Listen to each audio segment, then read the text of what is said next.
माँ कालका recording studio Dhanaha.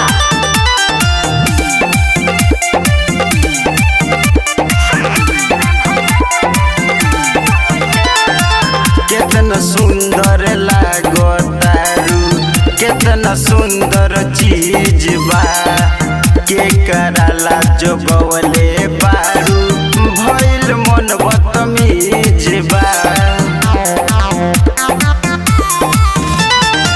कितना सुंदर लागो तारू, कितना सुंदर चीज बा, के कराला जो गवले बारू, भइल मन बदतमीज बा।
राजला बटे की और पितराजला बटे।